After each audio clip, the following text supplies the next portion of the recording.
V nasledujúcej úlohe máme dokázať, že pre všetky kn nezáporné celé čísla, pričom k je menšie ako n platí, n nad k plus n nad k plus 1 sa rovná n plus 1 nad k plus 1. Začneme ľavou stranou a budeme sa snažiť dokázať, že sa rovná tejto pravej strane. Čiže zoberieme súčet kombinačných čísel n nad k a n nad k plus 1. Rozpíšeme si kombinačné číslo do tvaru zlomku. Čiže n faktoriál lomeno n minus k faktoriál krát k faktoriál plus na druhé kombinačné číslo použijeme to isté, prepíšeme si to do tvaru zlomku. N faktoriál lomeno n minus k plus 1 v zátvorke faktoriál krát k plus 1 faktoriál. Teraz sa zbavíme tej vnorenej zátvorky. Čiže prvý opíšeme n faktoriál lomeno n minus k faktoriál krát k faktoriál plus n faktoriál opíšeme, v menovateli budeme mať n minus k minus 1, to celé, faktoriál, krát k plus 1 faktoriál. Teraz by sme potrebovali využiť vlastnosť faktoriálov. 6 faktoriál si vieme prepísať ako 6 x 5 x 4 x 3 x 2 x 1, ale to isté číslo dostaneme aj keď vynásobíme 6 x 5 faktoriál, alebo 6 x 5 x 4 faktoriál. To teraz využijeme v nasledujúcom kroku, pretože n minus k faktoriál si viem prepísať ako n minus k krát n minus k minus 1 faktoriál. K plus 1 faktoriál si zase viem prepísať ako k plus 1 krát k faktoriál. Keď si to takto prepíšem, tak mi to uľahčí určiť spoločného menovateľa. Čiže tým spoločným menovateľom bude n minus k krát n minus k minus 1 faktoriál krát k plus 1 krát k faktoriál. To znamená, že čo mi tu chýba v prvom zlomku? Chýba mi tu k plus 1 a v druhom mi chýba n minus k. Čiže prvý zlomok potrebujeme rozšíriť, čiže vynásobíme čitateľa aj menovateľa k plus 1 týmto dvojčlenom.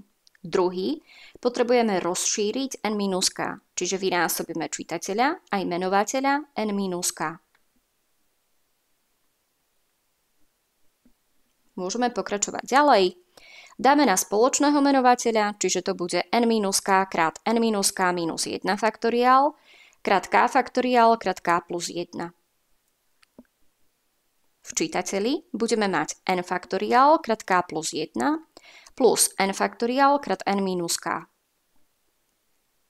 V čítateli môžeme n faktoriál vyňať pred zátvorku, vieme si teda čitateľa zjednodušiť.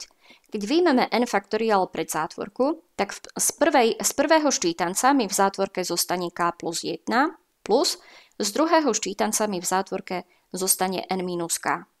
V menovateli si vieme opäť ako keby spätne 6 x 5 faktoriál vieme zapísať aj ako 6 faktoriál. To isté budeme aplikovať tu.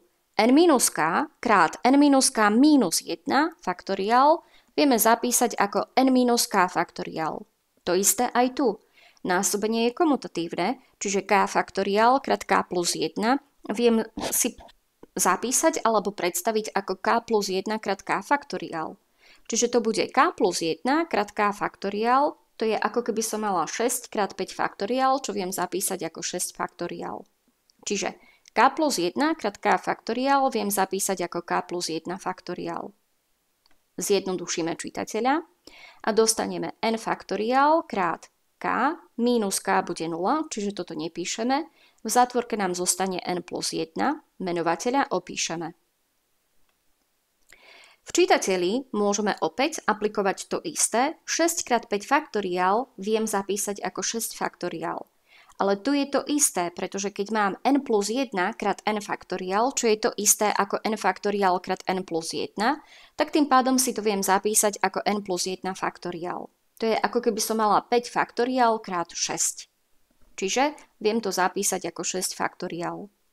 Menovateľa opíšeme a teda keď sa nad tým zamyslíme, tak v podstate my môžeme to rovno prepísať ako n plus 1 nad k plus 1, čiže ako toto jedno kombinačné číslo. Pozrime sa tu. N plus 1 faktoriál máme v čítateli. K plus 1 faktoriál je v menovateli. A keď odčítame n plus 1 mínus k plus 1, ja som to dala ako pomôcku sem, čiže vidíme tu, že máme v zátvorke Keď sa zbavíme zátvorky, tak dostávame n plus 1 minus k minus 1. 1 minus 1 bude 0, čiže nám tu zostáva n minus k. Je to to, čo máme tu v tejto zátvorke. Čiže zo základnej definície kombinačného čísla, čo sme dostali, čo sme využili na začiatku, že n nad k viem zapísať ako n faktoriál lomeno n minus k faktoriál krát k faktoriál, tak to isté budem teraz aplikovať spätne, čiže bude n plus 1 nad k plus 1, pretože n plus 1 minus k plus 1 dostávame n minus k faktoriál, čo nám sedí. Pozrieme sa, k čomu sme sa mali dopracovať, či je to to isté, je to n plus 1 nad k plus 1, k čomu sme sa dopracovali, teda to znamená, že celý dôkaz je spravený.